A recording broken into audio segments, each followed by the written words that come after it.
I feel real bad for all you guys up north that are suffering from the cold and the snow.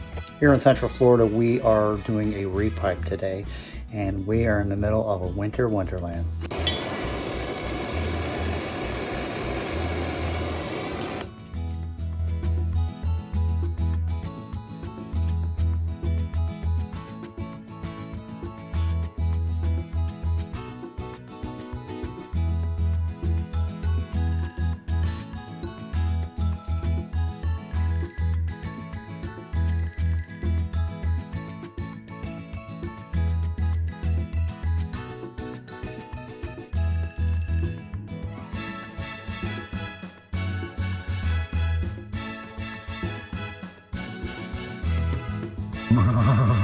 It's cold in here.